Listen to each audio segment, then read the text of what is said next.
This is a recording of Howard A. Kane by Jim Walkinshaw and Helen Earley, made on September 26, 1988, at the Oldsmobile History Center at 4000 North Grand River, Lansing, Michigan.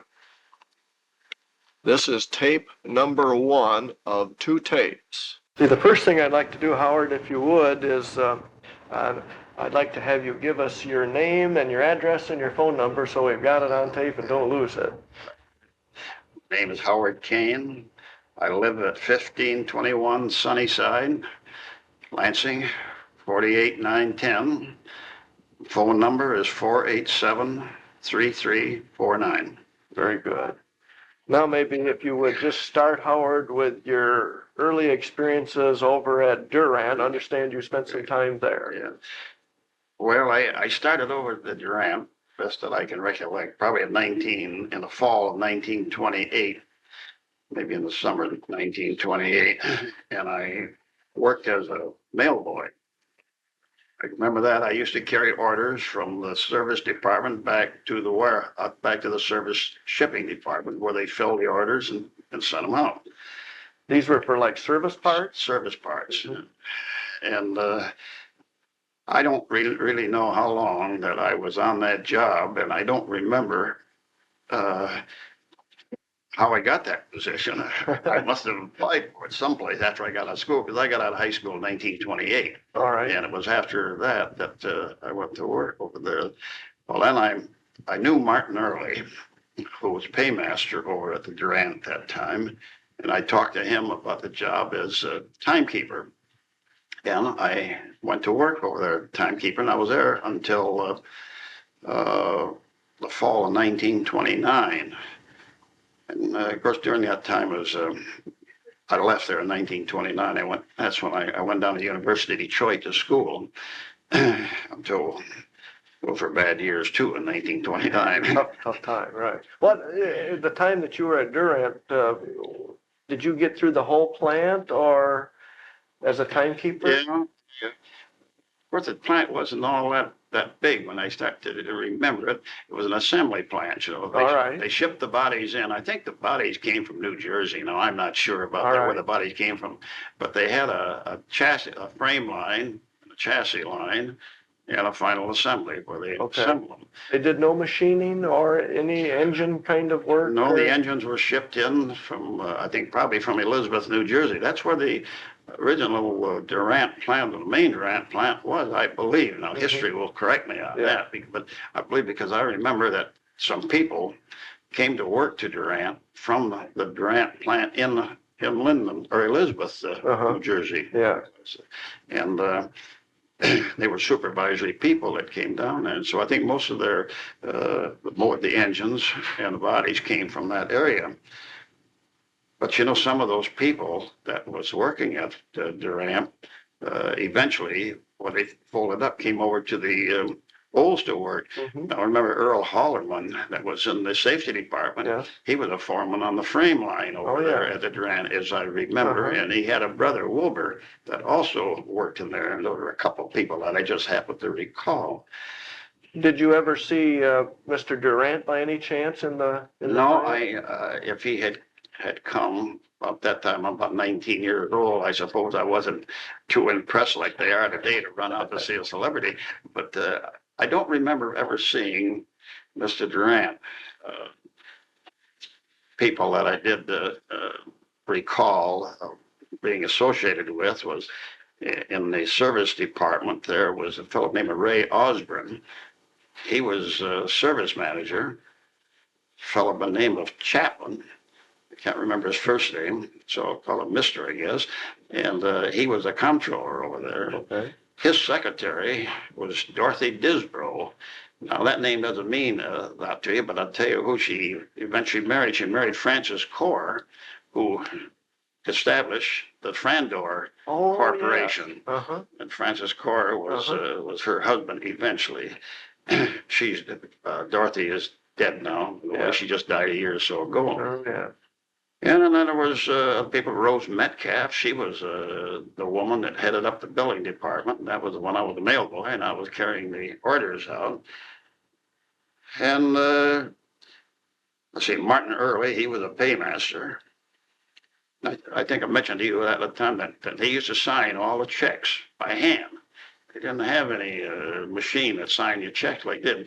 I can still see Martin. He was a little short guy, and I can see him sitting there at that desk in a stack of checks like that. Oh, He was a God. beautiful writer. Yeah. Writing Martin Earley. Then he had a girl, an assistant. This sounds funny too. Her name was Betty Booth, and and she was a beautiful girl, and a real competent along with beauty. Uh-huh. And she was his assistant, and they had to, of course, it used to be interesting if I could remember all the things, but they always had to balance all those checks, those payrolls things, everything had to be balanced by hand. On adding machines today, it's a computer style, so they don't have any problems. Well, even in later years, it improved. But then, well, a girl by the name of Ruth Williams, she was secretary to someone in the sales department, I don't know which was. Another fellow named Fisher that headed up the standards department. Those are about as far as my memory takes me back as to the people I was associated with, although there was, I suppose there was a lot of hourly people around there that I knew. Well, Mike Queeger, he was a factory manager.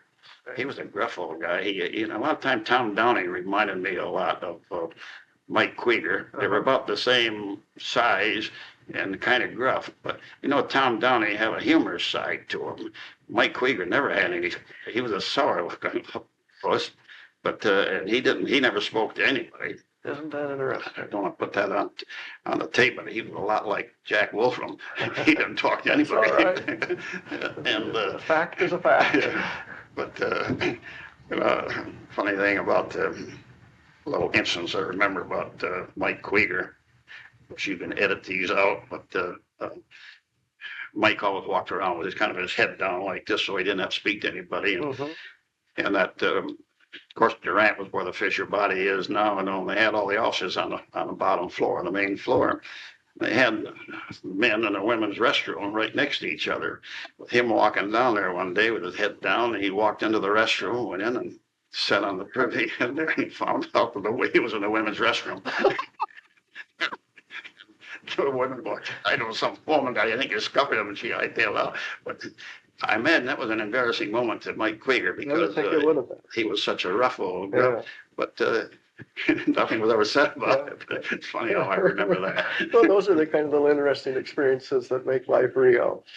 Well, I guess outside of that, of course, at Durant, they had their driveway down there on the corner. Did you see those Michigan Brass when they didn't they bring a lot of people in?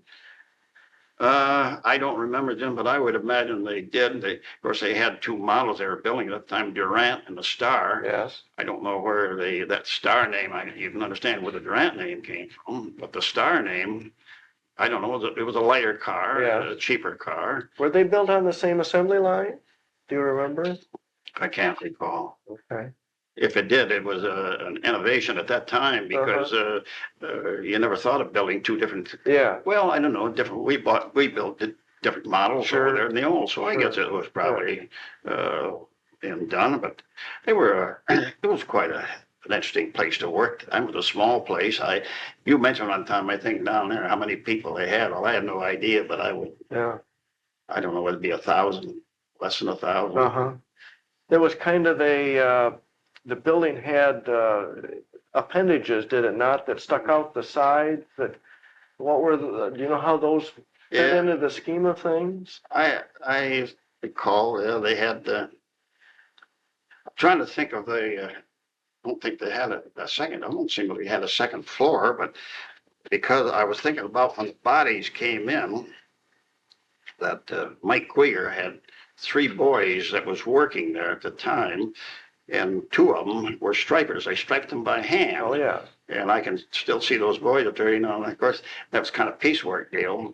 And they'd be all through about noon, striping their jobs. And, Helen?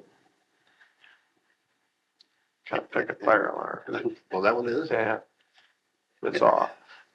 And then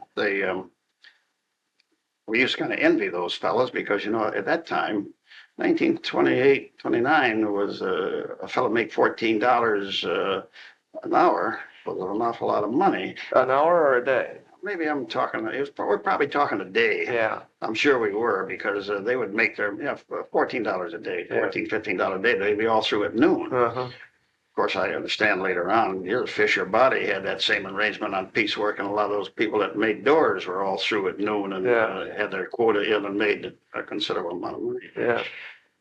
But I don't know. I remember the layout of the building. I can just remember going back to the service department. Where was that? The service department? Yeah. It was in the back end. It was on the west side of that plant. Okay. And towards the north end? Yeah, it was the southwest end. The southwest end, okay. I'm sure there was a kind of a wing going down through there. But I guess that pretty wraps up about what I can recall of Durant. Then you left Durant and went to school? Yeah, I went down to Detroit to school and stayed there for a year until we ran out of money. And then I came back, and then this was about the time that there was some lean years that I didn't do much working. I drove some cars away for Vern Jenks. He had that driveway that eventually became into a C&J. Mm-hmm. And he lived right next door to me. I lived on Saginaw in Logan Street, and he lived right next door. And so I drove a few cars to East Pittsburgh and Philadelphia, Chicago, and those places. Is that the way they distributed cars? Yeah. They actually hand drove them to the dealers? Yeah. Uh-huh. He had, of course, a fellow like these driveway people, they had the contracts with the dealers to distributors to handle these cars, and then they just hired drivers. You know, they pay. I think we got for drive a car to Detroit was $4. Oh yeah, that's pretty good money in those days. How did you get back? They sent a car down to us. They'd have a big. This Jenks, he had a big Studebaker, 7-passenger Studebaker. He also had a 7-passenger Hudson. And I think at the time they also had a 7-passenger Cadillac. And they would send the driver down, and they would only take enough people that would drive cars down that they could bring back in his car, which would probably be 7 people, maybe 8 people. And that was quite an interesting thing for a young fellow to do. And so that was the way they used to drive those cars overland before they got these big trucks. Now that would have been what, 1930-ish? Oh, that would be in the 30s. I'd say probably in 30, 31, 32. Then 1931 was when I went to work at Oldsmobile. Okay. That was a bad year. They weren't hiring many people. If I didn't have a little influence, I wouldn't have been there either. So I remember going to work. This fellow named Miller. I don't know whether you remember him. He ran in the employment office down there. He worked for Farland. Did you remember him? Was you there when No. Did you? You didn't work Farland, and he worked there. But I remember he was quite put out that he had to hire me because they weren't hiring people and couldn't understand how I got in, except that he made a remark that probably I got in through my church, and that wasn't true at all. If it was, I would have taken it, whichever way I got there. But that's when I went to work in 1931. Went to work on the assembly line, on the frame line over there. As an hourly person. Hourly person. That's when Mike Minnow was superintendent of the line over there. That was out in building 16? 16. Yeah, start right there in 16A was where the frame line was. And I don't imagine I was the best assembly man on the line because they kept moving me around on different jobs that I could cut. But I had some tough ones on there. And then what kinds of jobs did you have there, Howard? Well, I was putting brake cables on it one time, and another time I was covering rear springs, and that was a tough one. Well, how did you do that? Well, the rear springs, they came in leaf springs, Yeah. and about so long, and you'd have to take them off a pallet and put them in this machine. You had to hook them in on each side. Then you'd pull a valve up, and it would straighten those springs out. And then you put a metal cover on them. Oh, yeah. You had to paint them with graphite. Then you'd put a metal and put some canvas on there, kind of a canvas cover. Then well, it wasn't an aluminum. It was a light steel covering. And then when you'd run a kind of a hammer across there and flatten them out and drop them down. Then you had to lift them off. They were heavy. Oh, yeah. I was still young, but it was a tough job. Okay. But, so I was, and that was when, in 1931, 32, we weren't building many automobiles at that time. Sometimes we'd only work 2 half days a week. Ooh. And your paycheck, you'd pay every 2 weeks. Sometimes you'd get a paycheck of only $12 or $15 for what you worked for. And of course, I was single. I didn't have all the problems that the married people had at that time. They must have had some real problems. They just shut the plant down then, in essence. After those times, and sometimes if they had a good week, the sales were pretty good. They'd work 3 half days. Sometimes you work 3 6-hour days. Yeah. And then, of course, in 1933, it started getting a little better about 1933. But in 1933 was when I got a job I had applied for a job as a timekeeper at Olds there because I thought my experience over at Durant would carry me through there. But instead of getting a job as a timekeeper, I got a job in the Material Control Department under Bill Wilcox. And of course, you remember him. This was an office job. Office job, yeah. I worked up there old Alex Retzloff in the office there, clerical work or something. Where was that? What building? That was in building. What was the old one? 60? 60. Yeah. That was in building 60 of the Material Control. Okay. Bill Wilcox and George French was his assistant at that time, and some of the other ones I don't. That's okay. Oh, I recall some of them, but. Well, then in... what were you doing there? With material handling or material control? Mm-hmm. I would just kind of clerical work, breaking down assemblies and, scheduling. I guess this could be part of my... Specific parts or... did you have a group of parts? I think the parts that I was working on would be what we call made-in plant parts, sheet metal parts. They would be assemblies that they were big headaches, break down the parts that was necessary to make those assemblies.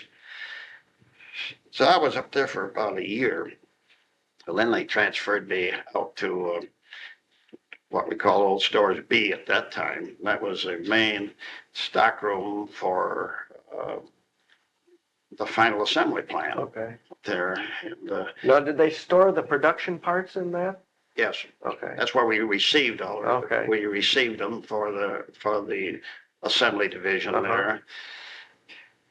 And that's I was in there for I don't know a couple of years of hourly work. This is all hourly work at that time. Now, do you remember what building that was in? That was 16C. Okay. That was the last building way down to the river. South. And that's where the stockroom was. Did you have a dock there that you could receive material? Yeah, and the dock wasn't a sunken one. It was up a level like this, where the trucks had to back up, and then you only had a place about this high that you had to unload those trucks and bust your head in there. And that was stayed in there. I eventually got a job got transferred from the hourly as a clerk in there. We used to write receiving slips down at that time. That's before everything was mechanized. Yeah. Wrote them by hand. And then eventually I got a job that I guess you'd call it a promotion. I was made a foreman down there. Same area. Yeah, same area. His stores be on the assembly division. And that I remained until 1941. And I went to, they started up the gun plant, the 20 millimeter gun plant. Okay, now where was that? That was in building 34. Okay. And John Elf was made director or manager of the gun plant. I guess they call him a manager of the gun plant. And John was a friend of mine, so it comes a little having a few friends, Sure. he requested me to head up the material handling department, and material handling and material control was going to be one over there in a gun plant at that time. So I went over there as kind of a general foreman, I guess. I guess that was about the title they gave me about that time, I suspected. And I stayed there until they stopped building automobiles later on. Then they consolidated that. And then, of course, I continued on as a general foreman. Howard, back in the gun plant, what were you making there? Do you remember? We were making 20 millimeter guns. But were you making barrels or breech or mechanisms? Practically all machining in there at that time. I remember they were kept bringing in machines to set up. I don't understand all the machining, but it was milling and drilling, and then were you assembling? Did you assemble it? They assembled the guns. So you shipped a completed gun? Yeah. Maynard Murray was kind of an assistant to Jack Elphus, and Maynard used to be a very smart, sharp guy. He used to head up the car display department that Tom, he was, preceded Tom? Okay. And when I was quite surprised that when Maynard Murray, they made him an assistant in that gun plant because it was all machining operations. I didn't suppose that he had that kind of talent, but he did. Oh, yeah. And so we received, it was part of our job to keep all the records of incoming material, raw material, finished materials for the assembly of these guns. Also receiving, they had a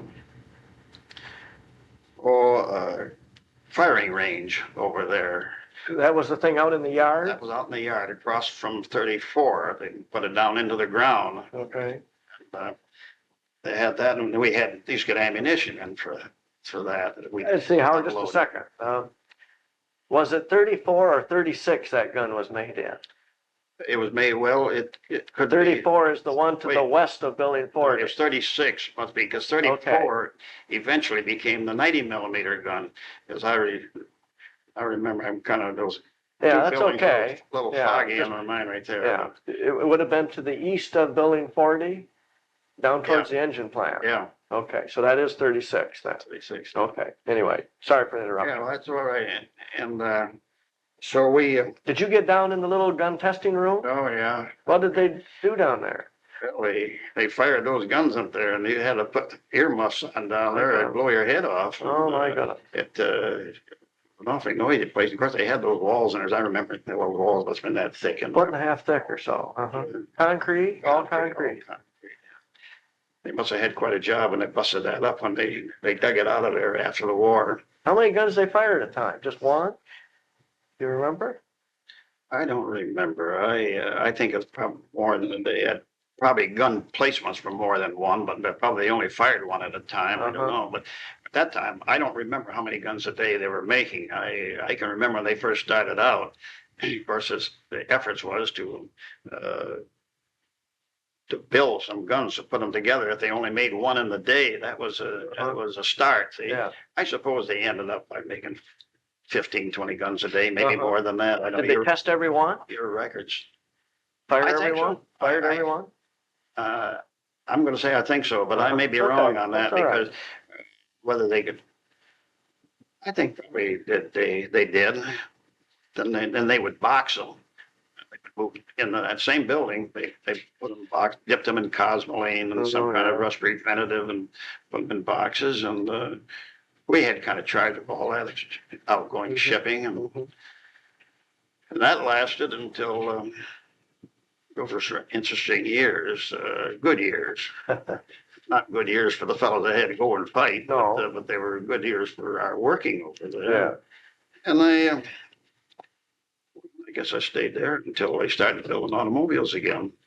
Okay, now did you get involved with any of the other war production that we did? Yeah, we was in the 30s. There was a 37 millimeter gun that was made. Same place? Yeah. There was there was a 90 millimeter that was made over in that. I think the building you said was 34. 34. Okay. And then there was over in the engine plant, they made those shells. Okay. I don't know. There were 75 millimeter shells. There was other shells too. Okay. I know they made those over in the Ford plant too. I didn't have anything They to did do the with Ford forging plant. over there, yeah. I didn't have Okay. anything to do with Ford plant over there, Okay.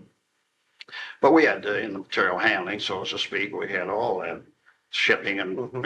and receiving and furnishing the parts. What did they do with like the engine plant during the war? Did they just shut it up then, the old engine machinery? Tore everything out of there, Jim, and put in all, they just stripped the thing, all the conveyors and everything went out in the junk. They did. And then they replanted or whatever. We're just trying to think, but you fellow did up in the layout, they just laid it out and put in the machining operations. Painted the shells. Elmer Corbin ran that operation over there. Okay. Very capable man. I Yeah. always thought Elmer was a very capable fellow and a very nice gentleman. And then, of course, after the war was over, they stopped making all that war work. They did the same thing. They just stripped everything out in those machines. We used to have a charge of shipping those machines out or selling. They'd sell them. Some of them went to the arsenals. Some of them just went into junk, I suppose. Oh, yeah. Their purpose was completed and used. So then it was when I guess that about finished up my career in that war work in there. But being in the war work there, it proved a lot of things. First of all, we got acquainted with the people in the engineering department that we never knew. That was the engineering building over there in building 64. 64, you know, that was kind of an isolated place. You weren't supposed to go over there unless you had something to do anyway, and we never had anything to do with it. But a lot of those people in there, I never knew. But when we started integrating into the war work, those people, those engineers, their talents was utilized for war work. And so I got to know people that I would never have known otherwise. And to this day, I still know them. Of course, when I went back to automobile business, I was still back in the same thing and they were isolated again. Yeah. So it was a lot of exposure. Did you deal with any of the Army personnel and those kinds of people? Yeah, because in our receiving operation there, we had a fellow named Clark, as I remember. He was the resident inspector, I guess they called him. He was a lieutenant or captain of the Army. Then they had some ordnance inspectors in there. They resided right in our plant. Yeah, they worked right there, and they oversaw that the materials was up to snuff, or they would reject it. Okay. You could see how important that was. You know, in the automobile business before that, you got kind of little substandard automobile parts. The inspectors would kind of turn their head a little bit, and they put those in automobiles, sadly to say, because they were getting pressure from the production department. You got to build those automobiles, and even the general manager would be, or the works manager would get to the inspection department and say, well, let's get a deviation on those. I don't suppose it ever hurt the product, actually. But in the war work, if they were off dimension-wise, they weren't put into a gun. And you can see now how important that was if you were on the end of shooting a gun and it didn't work. Yeah. So the ordnance people watched that very closely, and they didn't. You didn't get many deviations from those people at all. They better be up there, or you didn't get them. Did we work around the clock during that time? 7 days a week, 24 hours a day. Holidays, Christmas, New Year's, they never stopped. Yeah. And they did a very good job. But and I'm trying to think of any more in that war work that was outside of. Was it mostly women? Were there a lot of women in the plant? A lot of women came in at that time. That was, and that's probably been a point that they probably wish they didn't never had to bring those women in there, but they didn't have anybody to man those machines, and so they hired a lot of women. They were real capable people, but I think they presented some problems to management afterwards when they started bringing the other women back, and then they had to have the same seniority for the women as the men. They, I guess they did a good job. Did they present any problems that were unique that you can remember? There's always problems when there's women and men around you, and when they had women working side by side. And I imagine more marriages have broke up during the war years than there was ever made, because I know we had a few problems that the men would get mixed up with the women. But generally speaking, there were some nice women. You know, it used to be, I think, that when you talk about a woman going to work in a factory, that she wasn't too intelligent and might have some loose morals. A bad connotation. And that wasn't true. There was a lot of nice women that went to work, and someone not there anymore. I'm sure they've all gone, but generally speaking, they worked out pretty well. Prior to the war, were there any significant quantities of women in the workplace? I don't remember any women working out into the factories at that time. Fisher Body always had them. As far as I can remember, Fisher Body had women from the start of their business over there. They would work in the sewing room, trim shops, and things of that nature. But Oldsmobile, I don't remember. What can you think of any one thing maybe over your career that was perhaps most significant in the plant happening that was perhaps most significant to you that might have struck you as a major happening? No, right offhand, I can't. Say, do you remember when MacArthur came? Yeah, in the 50s, sometime early 50s? I don't remember. I probably saw him at that time because I suppose they shut down the plant to everybody to go out and wave at him or something. So they had some prominent people who came in. They seemed to used to write them through on that cart that they had, and movie stars and etc. But you know, I never really got that interested in it. You know, everybody would run a block to see somebody. To me, I was so hot. But I can't think of anything that unless you can think of a question that. Well, I've about questioned myself out, I think, here. But remember Phil Monahan when we started up that war work over there. They brought Phil Monahan and down from Turnstead and Don Burnham. All right. There are two more guys that we hadn't talked about. They were the two sharp guys that Skinner brought from Turnstead down here. And of course, when they started up that 20 millimeter gun production, we had offices, or we didn't have offices. We had a desk upstairs in the auditorium of the engineering building there. And that's when I first came in contact with Phil Monahan and Don Burnham. All right. Two very fine gentlemen and very smart guys too. And so that's what I came in contact with them. And then Dr. Gunderson, he used to be the plant physician. Now, I imagine that was before your day too. I did not know him. You know?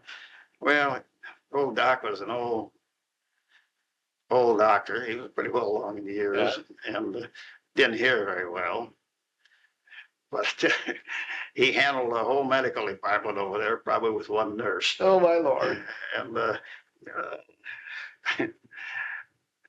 but I don't know what kind. I suppose they had the injuries going on, and when it was smaller, they have everything else, you know, cut fingers and so forth. Of course, today, if they anything serious, they send them out. They don't try to handle them themselves. But did you have first aids throughout the plant? In the 30s when you first came? Yeah, there was a first aid out in the axle plant or the engine plant, or the assembly line had one out there in 16A that took care of the axle plant and the assembly division.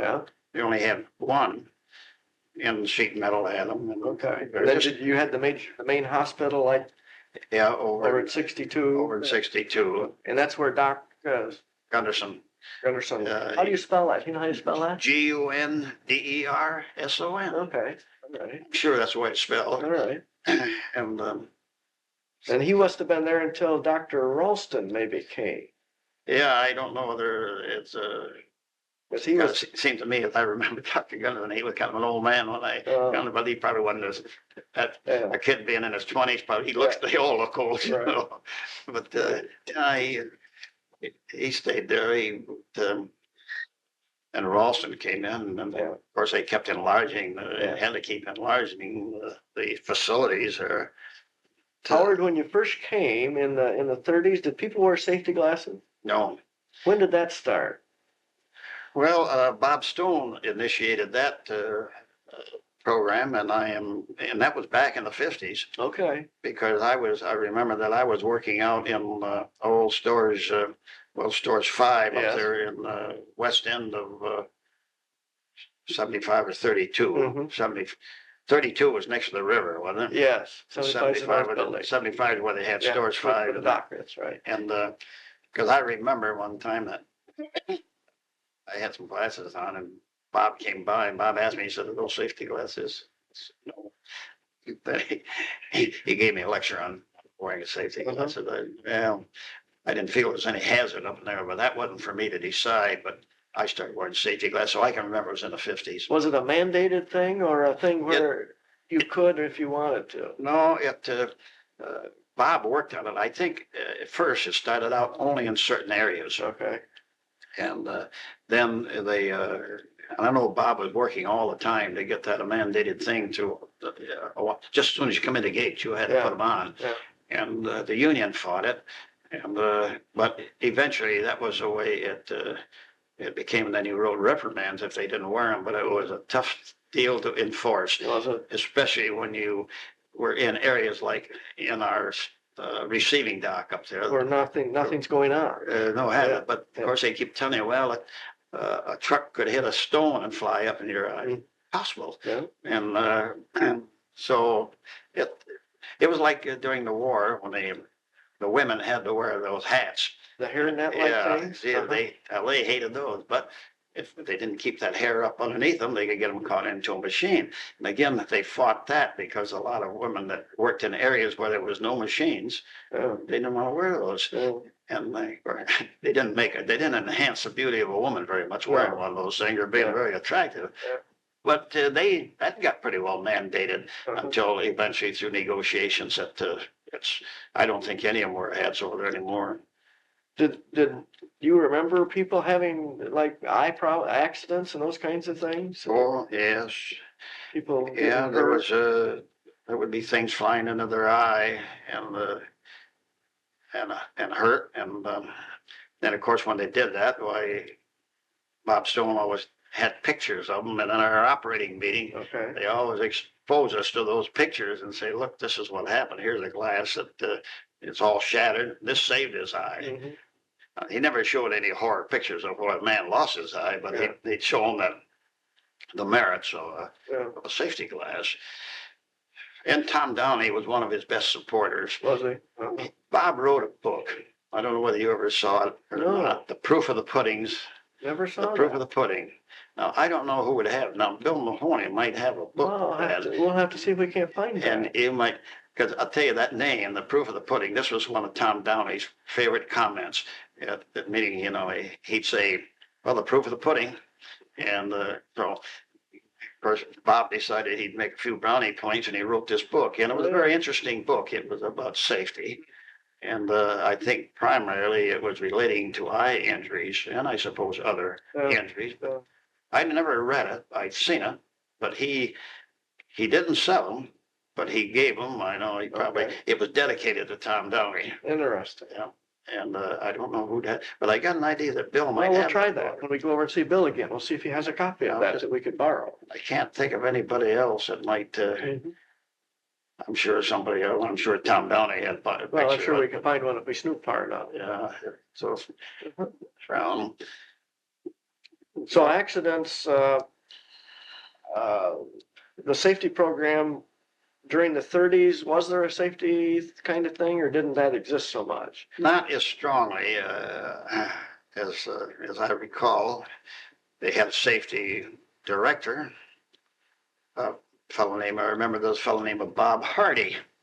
That was a safety director over there during that time. I was in the 30s, probably when I came to work. And then after him was, there's where my memory stops. That's Bill, and he left Oldsmobile and went to Lansing Stamping as a safety engineer. I'll think of it one of these days, but But what then in the 30s? What kinds of things were they delving into? Well, probably the only obvious ones, I suppose, and I don't know as I can explain what it was, but they didn't dig into them like when Stones took over that thing. You know, he was looking for all kinds of hazards that was existing, loose wires hanging around, or bad floor, or overloads, or careless fork truck drivers and things of that nature. Where I don't remember when those other fellows were, if you had an accident, they investigated them and wrote up a report. And then where it went from there, I don't know. That was sort of the end of those. Okay. But Bob expanded very much, and he So probably Stone established was maybe the father of what you might call the father of our modern safety I would program? think he was very much so, because I think that he and his group, he had some other groups there. He had I think, of course, Finnerty, he's running the place over there now, but before Finnerty, there was, what was the name of that fellow that his brother was? Van Valera, are you thinking of? Well, Van Verla, yeah, he was in the department. Yeah, he was in one of the investigators right up, and this other fellow was too, and he eventually took over Stone's job when he left. But his brother was assistant to Mike Boughton in the material control there. Retired. I can't remember his name either. Heck of a note. It's That's what. got them starting to be or say. Brainerd. Brainerd, yeah. Don Brainerd. Don Brainerd. Yeah. Well, Don was a very good safety man too. Of course, I think Don was running the safety program over at the Forge plant and working for Bob. And then when Bob left, Bob died. I don't know whether he died in office or whether it was after he retired. Yeah, I don't remember either. I knew Bob Stone and I went to work on the assembly line in 1931. We worked right across from each other. Isn't that interesting? Bob was a graduate of Purdue University. And he was working on the assembly line. Yeah, of course, in 1931. Oh, yeah, you take anything. No matter what education he had, he wasn't going to get a job. And his father was a pretty high up manager down at Delta Remy, if I recall. But Bob was a very talented guy. Yeah. It wasn't much he couldn't do. So I got to know Bob pretty well. Say, Howard, you mentioned, we're going to go way back to the start of the thing again. Something about if you weren't in the same church group, you didn't get hired. Was there a lot of, I don't know whether you'd call that, it's not nepotism per se, but was that sort of thing the more of the rule? Well, I don't know there's so much at Oldsmobile. It was at Rio. However, I do know this from the fact that the Masonic organization was a pretty strong organization, and Wolfram was high up in the Masonic organization. Yes, he was. And I know he made a comment to a certain fella that he said, "Well, you're wearing the right kind of ring." He had a Masonic ring on.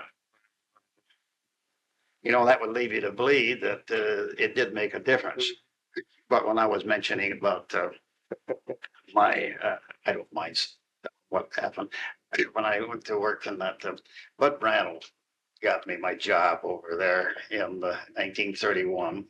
I knew him. I knew his family. I eventually married one of his daughters. Right. But at that time, I wasn't going with his daughter, so it didn't have anything to do with it. But I knew him, and I really never expected to get a job over there. I talked to him one day, and told him, but well, next thing I did, I got a call from the employment office to come over there, and I went over this fellow named Miller.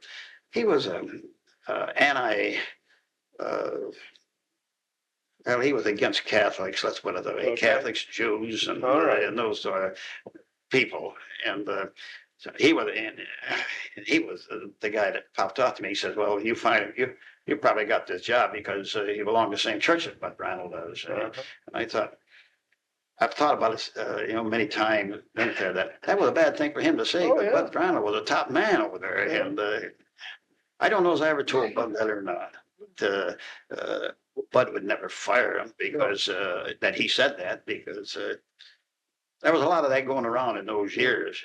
Back in 1924, the Ku Klux Klan was floating around, and they were after the Jews, the Catholics, and the blacks, and some of that animosity still hung in there. And this guy Miller was one of them.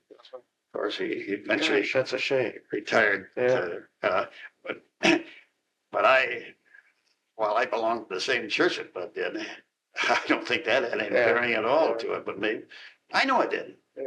I knew him too well. He was a really fair-minded man. He was a pretty straight-laced guy, but he was fair. I remember that he telling one time that a fellow named Stoll that went to work in the personnel department over there as head of educational training. Okay. Don Stoll, I think his name was, I remember. And he worked for Bud. Bud was director of employee relation over there at that time. That was a new job that Skinner made when he came in, and he got pretty close. He and Bud got pretty close together, I guess. And well, one of the Stoll, around, it was circulating the word that the only people that ever got any promotions around there were Catholics. And that was because the Catholics ran Oldsmobile. Oh. And this story got up to Skinner. And Skinner wasn't the guy that appreciated anything like that. Okay, so he got hold of Bud and told him that, he said, "You've got a man down there," and then explained what he was doing. He said, "You better straighten him out." So this Stoll had gone, I got a little ahead of my story. He'd gone down to Detroit, down to central office down there. And that's where he spread the story down there about Oldsmobile. Well, of course, I suppose guys like Skinner, they got people down there. They call Skinner up and say, "Hey, you got a ding-a-ling up there." And so Bud got this guy in, and he totally understood that he had gone down to Detroit. And he says, "Explain to me, what is your problem that you're telling me about?" Well, I suppose it was embarrassing, this guy, that he got caught, but he told him. He didn't back off, so Bud got the organization chart out, and he laid it out, and he started from the top coming down. This man, he's not a Catholic. This man isn't a Catholic. This man isn't a Catholic. And as he went down the whole list, and he picked them out. He said, "Now, don't you think you were wrong in what you were saying?" "Yeah, I guess he was." Well, he was sorry about that. Damn. About 2 or 3 months later, he was back down Detroit again and spreading the same thing down there and protesting. That time Skinner told Bud to fire him. Says, "Get rid of him." So we don't want that kind of man in the organization. And I think he did. And then he went out and he opened up a dealership, I believe, somewhere east of town. He got I don't know whether he owned it, he went to work or something, but there was I suppose those things happened in those days, but bigotry wasn't hard to come by. Did you see anything in the plant, like the Ku Klux Klan and those kinds of things? Did any of those kinds of things slop over into the plant? No, I never observed any of it. And I never heard anybody discuss religion or color, race, or anything else. But I suppose there was some around. How about during the sit-down strike business? Were you in the plant at that time? In the 30s when the labor movements were sort of starting?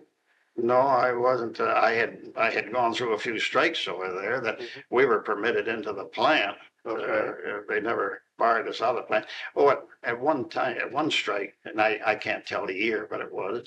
But I know one strike that they barred all the salary people and everybody else from the plant in there, and that was at Fisher Body and Olds both. Oh yes. We belonged to the Elks. When the Elks is uptown there, right where the bank is now, and so every day that gang from both Olds and Fisher that belonged to the Elks, they used to be down and play cards all afternoon. That place was full. And that went on for about 3 months. This must have been the one right after the war then, that long strike after the war. That must have been the long one, yeah.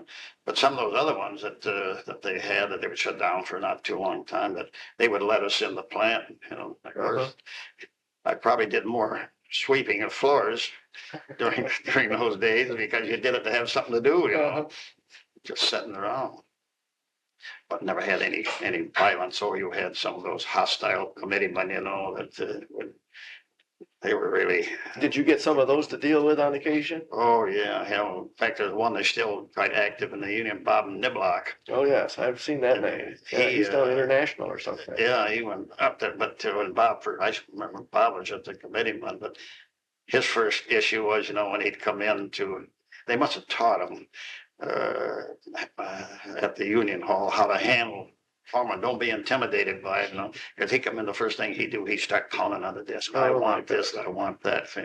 And about that time, I told him that, I can hear real well, Bob, and I don't think that's going to impress me very much. So, but I don't know.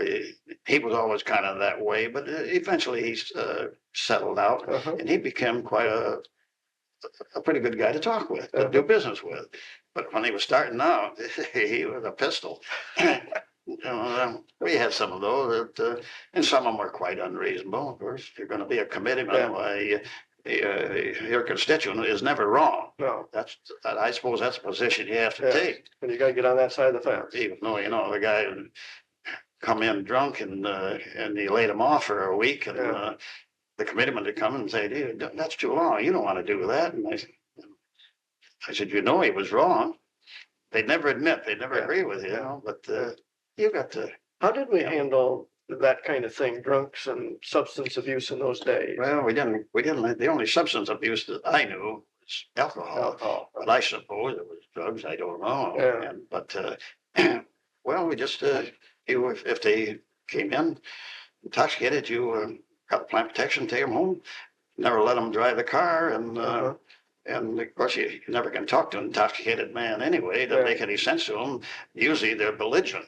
Some of them are not, but we didn't have too many of them. I had a few that I knew that I think were probably shouldn't have been in the work, but as long as they weren't around any machinery and they were doing their job. Did guys get fired over that sort of thing if it continued?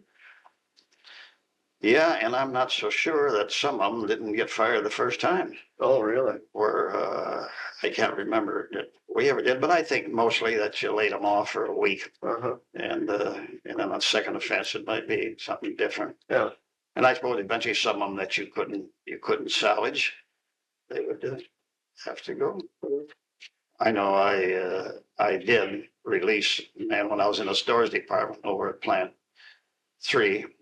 But he was always coming in, young fellow. Too bad. I tried to salvage him too. I talked to him an awful lot, but he kept coming in. And one night, believe it or not, he brought his girlfriend in with him.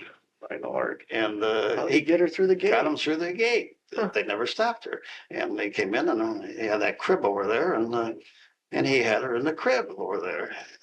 He wasn't exactly all right upstairs anyway, but we fired him after that, and this fellow named Cooper, who was quite active in the union now, he's come to me all the time, wanted to bring him back, and this was about the 6th time that this character had got in. I said, hell, there's no salvage value there for him. And the personnel department, the labor relation, they supported me on that particular deal. But we had, I guess we had problems that not as big as problems they had. But the problems of the day were just as big probably then as they are today. I'm sure they were. But today, I think we're going to alcoholism, as I understand, they're much more tolerant. They had some people over there that they have worked with them and kept them on the job. I was glad to see some. There was a fellow that worked for me one time as a clerk, Jim Brogan. I don't know whether you ever remember Jim or not. No, I guess I remember. Is it Don Brogan? Don. Jim worked for me up there after I took Vic Brown's job, and I had Jim there as a clerk. He was a pretty sharp guy. He come back from the war, and eventually he got up to the traffic department. It's an excellent expediter up there. Geez, a person you could always depend on. Jim got on that bottle and awful time with him. And but I got to give Bob Cook a lot of credit. He didn't fire him. He salvaged him. And Bob Hosel. And Jim's dead now. Died. I don't know. He died of a heart attack. But you never know whether it's a fact of Right. over abuse of alcohol or not. He had Right. probably contributed something to it, but they salvage some of them now. I think you've probably seen some of Yes, that. yes. Yeah, it's changed in the recent years. So. Some you can change and some you can't. Yeah. Van Epps over there, no, he was, Harold Van Epps. yeah, Harold was a bad one, and you know, Bob Cook said he never knew that. Is that right? Yeah, but Bill, I even knew that as a young guy, so. Yeah. to Bill, you know, and that was too bad that Harold, they gave him one of the best opportunities. I'd like to have had that opportunity, but Bob picked him out. They needed a parts manager down in Virginia, some big GM parts warehouse down there. Do you remember that? Yes. And so they appointed Harold that job down there. Well, I never knew. I thought Harold had a lot of ability and he could handle something like that. But evidently it was too much for Harold to handle.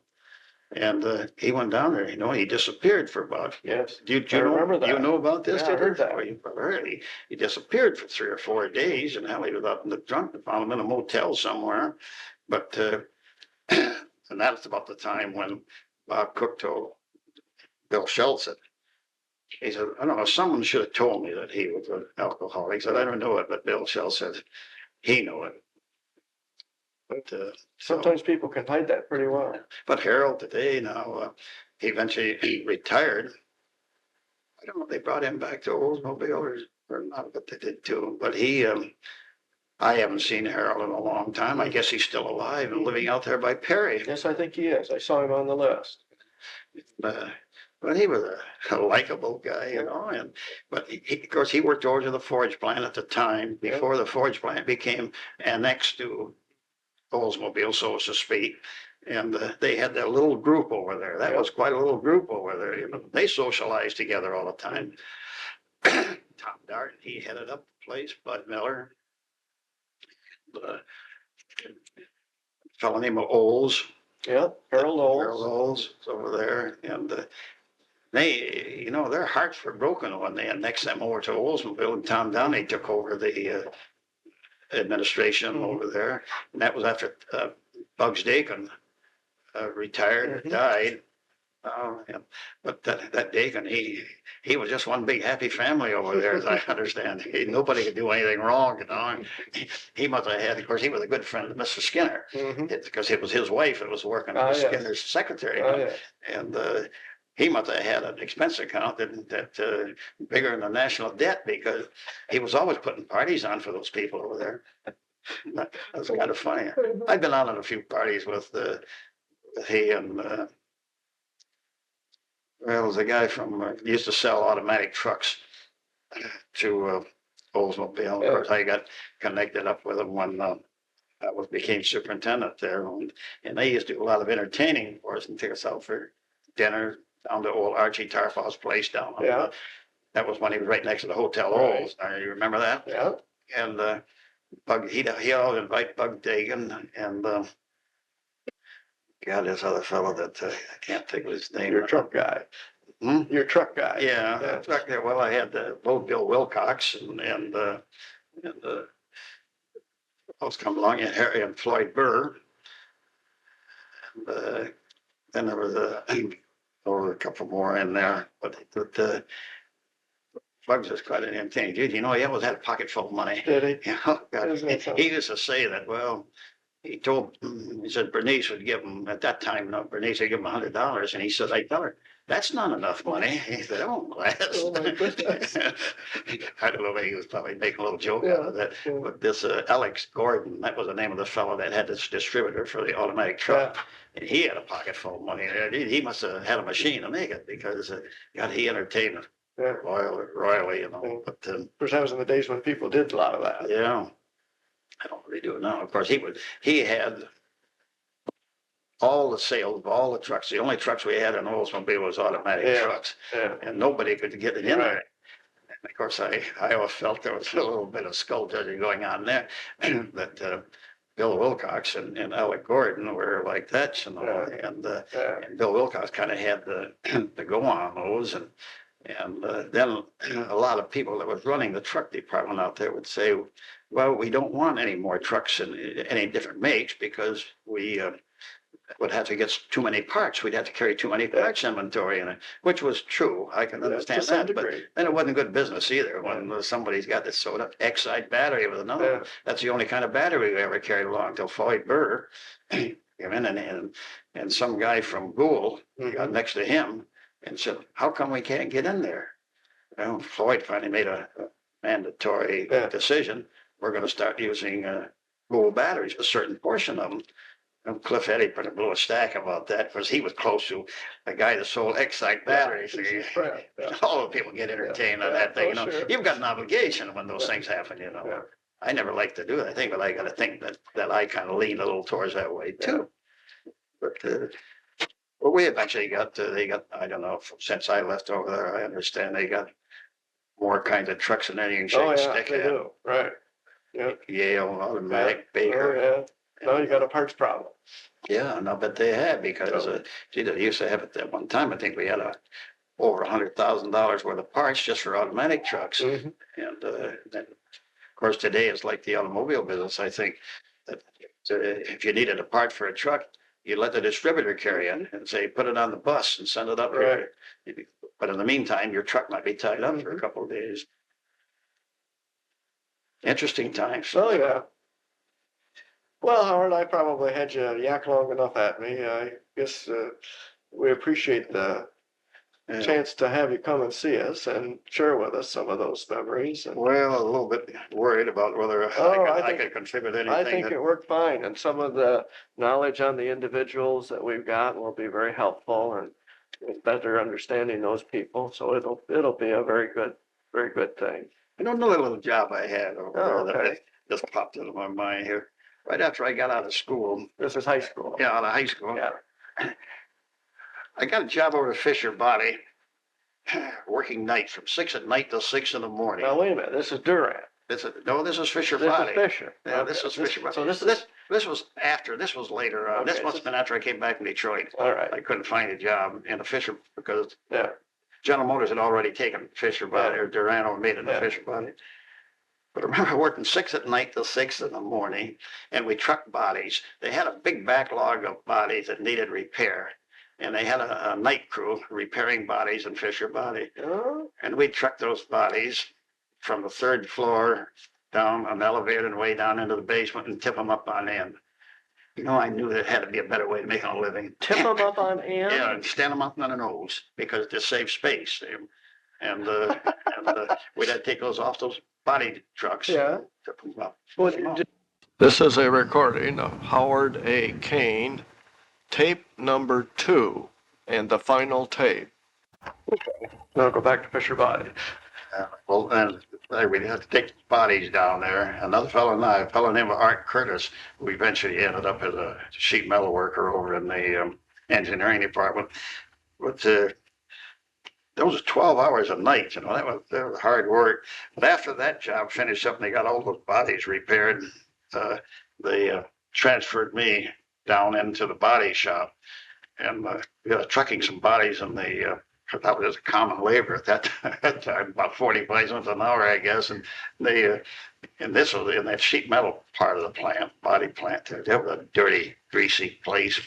And I had to truck them from one spray booth to another.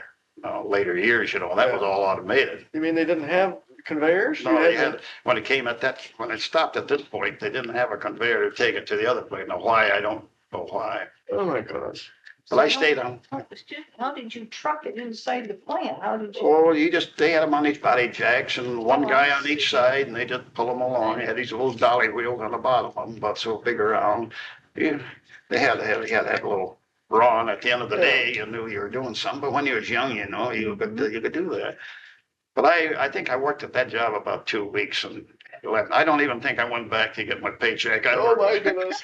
I don't remember. I thought, I don't want to work that hard. Of course, when you had no obligations, of course, my parents could have stood some money at that time. They weren't very well off. Yeah, but I don't know where I must have ended up over in Oldsmobile. Somehow you got over to Olds, But you were mentioning these bodies that come over from Fisher Body and that you stood on end were damaged bodies. Yeah, paint damage, mostly paint, where they'd get up there in 16A, where they used to store those, they used to come in on that elevator up there. You remember those big trucks that was one of Skinner's innovations, those big wide trucks. They used to call those jumbo trucks that would bring over those big bodies over. And they'd go upstairs, and I suppose that they had to store them and then pull them out of storage and put them on the assembly line as they were scheduled. And they would get damaged in between there. Now, it's probably, how they ever got a backlog that big, I don't know, that they could work for 6 weeks, nights repairing them, where they could store them. I can't remember back how that happened. Howard, did those bodies, were they carried sideways or the long way on the truck? Long ways. They were carried the long way. On those big jumbo trucks that they made, they had two, they were wide enough, that truck's about as wide as this room, and they would have two bodies that go up on each side. Oh, side by side? Yeah, they had a winch up in the front of those trucks that Oh, would hook out of these bodies and pull them on. I think they would take about probably 8 bodies. was that a double deck thing or just No, one deck high? just a single deck. But 2 lanes wide? Yeah. Wow. Was it covered or yeah, it was just like a big semi truck, Uh-huh. big van. They'd come over from Fisher Body. They'd come over down Olds Avenue, down through there, and they had to cut the branches off the trees so they could clear the trees. Yeah. And it was remarkable how those drivers used to be able to back those things into that dock and spot them. Where was the dock then? Right up where it is? over the plant protection office. Right there where it Right was, at the end, right at the end. And then you had to, how'd they get upstairs? Was it conveyor? They had a conveyor. Took them upstairs. They'd come off, and then a conveyor would convey them up. Then they had body checkers up there to check them in. How long did that last? Eventually they quit doing that and went to this other truck. Yeah, well, I'd say probably 5 years. Wouldn't remember when they went to this other new arrangement. The single double deck row. Yeah. Of course, it was a lot easier getting those big trucks off the streets. Yeah. Well, they must have filled up a whole lane in the road must have been full. They did. And that was one of Mr. Skinner's ideas. Okay. And it worked. It cost an awful lot of money. I would assume they had about, I imagine they had about 3 or 4 of those trucks because they used to make those trips out every 12 minutes. You could unload one that quickly, Mm-hmm. then turn them right around and go back. Go back, and they'd meet each other. Now, when they met on Old Well, Avenue, I don't know what they ever did. got by, but they got by somewhere. Maybe there was a route coming over and a route going back. Yeah. They went on the same street. They Same didn't on Old Avenue, and they talked at one time of building a conveyor all the way over. You were probably involved in that planning. Good many times. But that never came about. That would have been something else, wouldn't it? Yes, it sure would have been a 3-mile conveyor. An eyesore and a safety hazard too, I would think. Well, I don't know about safety hazard, but Well, anyway. it'd be an eyesore. Or were they going to run it right down the railroad tracks? Yeah, right down the railroad track. Oh. I'd heard about it, but I never. But that was Well, that's interesting. There's another tidbit that we didn't know about. No. Big truck. Especially that wide. we always called them jumbos. Jumbo. I think of, Skinner's brainstorm. I don't know how. Of course, the people that was really involved in those things, I can't think of any of them that are alive anymore. Mike Meadow, Yeah. and or he wouldn't. Mike didn't really care the size of the truck, just so they got the bodies to him. Right. He didn't care if they brought him down the street on a wagon. But I can't think of anybody that's. Hey, was the streetcar running at any time when you were? Yeah, when I first went to the work, that was Olds Avenue was Isaac Street, Yes. and they had streetcars. Did it come right to the plant? Yeah, Where did it come from? it came from uptown, but Would it come in from the west? yeah, Helen, I'm gonna have to get somebody with a better memory than mine. Don't hold me. If Bill's mind is still sharp, maybe if you can remember the next time you talk to him, ask him where the streetcars came from, when they stopped. I remember in I know they had streetcars in Lansing in 1930, Oh, yes. 30, 31. I can remember they used to have those streetcars that they, in the summertime, they put those cars on it that had, they were all open cars. Something like the San Francisco Yeah, cable cars. yeah. You remember, were you around, see those? Yes. Well, we had just left Lansing to go north to live on the farm, but I remember those cars. Did they, see, I think it came in from the east, There was one on Franklin Street. and was there one by the Durant plant too? There wasn't any streetcar up through, I don't ever Okay, remember any nothing streetcar over that there. went out that way. It might have had one going out Michigan Avenue so far, I don't remember, but, of course, we had the streetcars going to East Lansing, and then they went to East Lansing and went around the loop and came back. It was sort of, I think the one at plant one, the map I saw showed a track coming right down into the plant, right down on Division Street. Well, maybe it did. Jim, I don't remember the streetcar, you mean going inside the gate? Well, or else the gate was, yeah, it almost seemed like it went into the gate, inside the gate. It might, that was, if that was true, that was before my time. Well, it may have been, yeah. But, may have been. and of course, those buses came in. I used to ride a bus to work, Was that a regular, city buses. like a gas-driven Yeah. truck bus? Yeah. Where did people park? Well, they didn't have a fence around the plant, they had a fence around the interior of the plant, but not like they have now. They got they park inside of a fence now. Mhm. But, well, I guess they just had open parking. Just a parking lot there.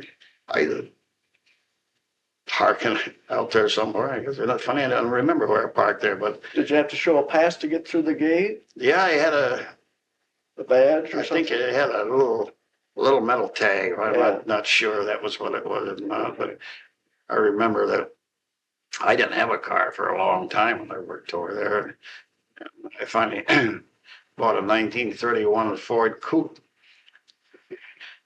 Of course, you parked in a lot of illegal parking places, Yeah. I think, that you were supposed to be. That was funny when you say that about parking. And of course, we didn't have, I think, there was nowhere near the number of cars there. Yeah. And I think a lot of people probably drove a bus to work or with a streetcar, Uh-huh. full ride. God, I used to walk when I lived on the corner of Saginaw and Logan, if you know where Oh, that yeah. is. I used to walk from there to work every day. That's a pretty good That's a walk. good hook. I'd walk Yeah. down to Butler Street and Yeah. I'd walk Butler all the way down. Uh-huh. But when you're young, you know, Oh, you yeah. have about it. Right. No big deal. When I went to high school, or went to grade school and high school, I used to walk. I went to old St. Mary's School down there on Walnut Street, and I walked from there home. Walked home for lunch too. Sure. No, back again. Okay. Today it seemed like a long ways. Yeah, it would be. We got spoiled. Yeah, we got spoiled with cars. Well, okay. I think that's an excellent job, Howard. Once Well, again, appreciate the I help. hope there's something there. Oh, yes, lots of stuff. So that'll be very helpful. Well, I will get you to sign your little release if you're willing. Are Yeah. you willing? nothing I've said that Nothing on here that's particularly